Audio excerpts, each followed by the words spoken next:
Hi, welcome back, YouTube. I'm Matt, I'm Holly. and this is Life Recovered.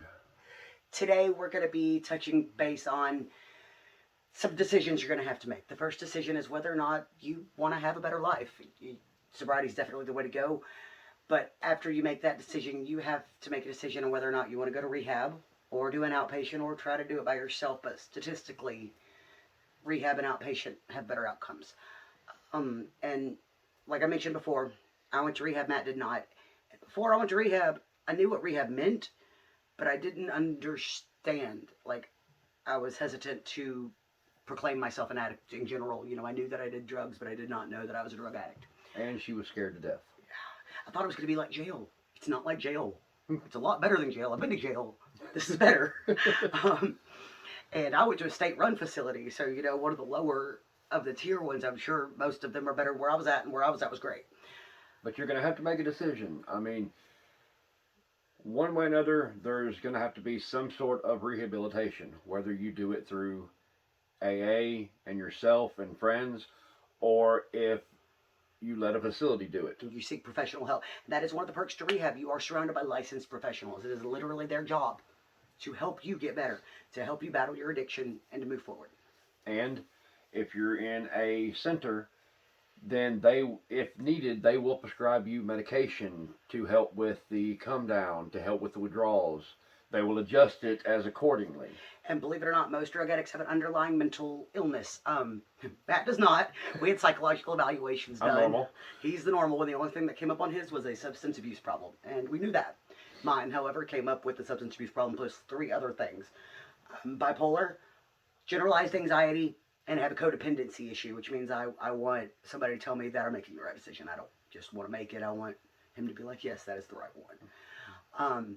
But yeah, the facility will definitely help get you to a mental health center where they will evaluate you and put you on the meds you need to put on if you do. Um, Outpatient may help with that. I don't think it goes as fast as rehab. Rehab, they jump on that. I went pregnant and they took me to the doctor. Multiple doctors. They will take you to get your driver's license, your ID, your birth certificate, whatever you need. They're literally, that's their job. However, with outpatient, you do get to go at your own pace. Rehab, they pace it for you.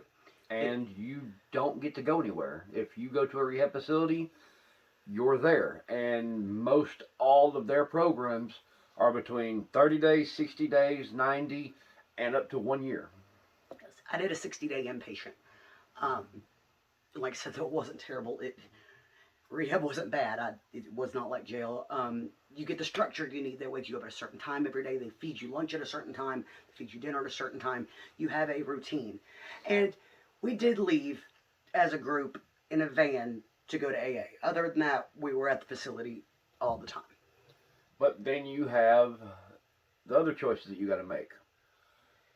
Yes, you're going to get help in a rehab facility, but you're also going to be away from everything and everybody that you know. Sometimes that's good because the people you were hanging out with, you obviously don't need to hang out with them anyway. But you are going to miss your kids, your pet. However, that people hesitate to go to rehab because of that. They think, my life can't go. The world won't spin while I'm in rehab. Who's going to take care of my kids? Who's going to take care of my dog? What about my job? If you live in the state of Texas, it is illegal to fire you for seeking help for your addiction. And if you are wanting to get help, you would be surprised how supportive people are regarding stepping up and helping feed your animals or get your kids to school and back for 60 days. My kids were taken care of, thankfully. They were with their respective fathers and their grandparents, and it went really smoothly. I do understand how people have those reservations, though. And it was how many days before you could use the phone? 2 weeks. 2 weeks before she could even call anybody to tell them how she was doing, and it was a month before she got a visit. A visit that was 3 hours long. Yeah. 3 hours long on Sunday, that she could leave with whoever was on the list for 3 hours at a time, and you had to be back at that 3 hour mark or they kick you out. Yeah. And believe it or not, when you're there, you don't want to be kicked out. You want that certification. I needed it because I was facing prison time. It was prison or rehab. I had a choice to make. I was forced into rehab. Thank God I went. It's probably the best thing I've ever done in my life. But you also get the classes while you're in rehab. I went to parenting classes, domestic violence classes, anger management classes. I took classes on my life's purpose, classes on how to apologize properly. Like, they cover all kinds of bases. Now, it helps a lot of people. But then you got me. I didn't go to a rehab. I You started outpatient. Outpatient, it's all online these days, and online is hard to kick. Sure, as I'm talking online, it's hard to keep you in it. However, Matt did attend 90 meetings in 90 days. Yes. We did 93, I believe, in 90 days of Alcoholics Anonymous meetings. Most Alcoholics Anonymous groups do accept addicts, also. Yes, they're normally open meetings. I mean, you NAAA, it's basically the same thing, other than you have alcohol or drugs. Either way, you're still addicted to both. Or just something, yeah. Yes, I mean they're basically the same thing. The text is almost the same in the books. But if you're not going to do a facility, then I definitely recommend AA or NA, depending on your drug of choice. Talk with family, talk with friends, not the ones you were doing drugs with, though. And statistically wise, both rehab and outpatient have about the same amount of success, which sadly is only about 30%, y'all. When I went to rehab, I watched 14 people leave unsuccessfully and 3 leave successfully. Like, Her being one of the ones. But people would come in, stay 2 days, decide that it was too much, and they'd take off. They'd come in, stay a week, get to missing somebody, make up an excuse. You know, they'd rationalize in their head. They'd justify it. Oh, I got to go do this. My grandma don't feel good. She needs somebody to take care of her. Oh, my kid's got a sore throat. Truthfully, that kid needs you to stay there so you could take care of him for the rest of his life. Like, I had to write myself letters saying, Holly, you are no use to them kids unless you're better. I still have them. You have to make a choice. The first choice that you have to make is, do you want a better life?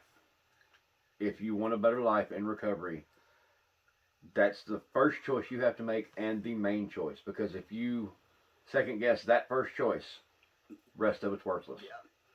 But the next one is seek help. You have to seek support. Seek other people who are in the same position as you. Another perk of rehab, you're there with most people who want to do the same thing you do. They all want to be sober. There are the ones that come in that they're band-aided to do so, and they really don't want to be there. And they'll get high there. They'll go out on pass, get high and come back, or get drunk and come back. And you kind of can't hang out with them there either. You have to distance yourself to a degree. Outpatient costs less. Yeah, I went to a state facility, so it was free. But most outpatient is free. And if you find a facility, the one in our area is called ADAC, Alcohol, Drug, and Abuse Council. Go talk with them. They can find the right rehab for you, and if you are eligible, then like her, she got in for free. She was there for 60 days. 60 days. I was actually in a facility where if you had children younger than 5, you could bring them with you. Like, you got your own room with your kid, and they covered daycare during the day so you could do your classes, and you slept with your kid every night. I had a 4-year-old at the time, but he was better at home. He was in pre-K. Technically, she did take one with her. Yeah, I was pregnant. But yeah, you got to make a decision. If you want better, there is better. It's out here. We're here. We're living proof. I am proof that there's life after addiction. Yes. Because I never thought that I would be sitting here after 12 to 13 years on and off of doing drugs, that I would be completely sober. And enjoy it, right? Yeah, for over a year. And I mean, in a way, the reason she got hooked was because of me. I made my own decision. I put it in front of you. I understand, But you got to make the choice. And I'm not telling you how to live your life, but recovery is the best choice. All right, guys. Appreciate you watching. Let us know any other topics you want to cover in the description, or if you've been to rehab or done outpatient, let us know your opinion on that also. We're still looking to learn. And definitely, please help get this channel out there so we can help other people. So please subscribe, click the little bell, that way you know when there's more content. We've pretty much made our choice that Mondays, Wednesdays, and Fridays we are going to be putting new content out. So subscribe, share it to everybody that you know, because guaranteed you know at least one person that has a problem with drugs or alcohol. Addiction affects everybody. Yes. So thank y'all, and we'll see you Friday.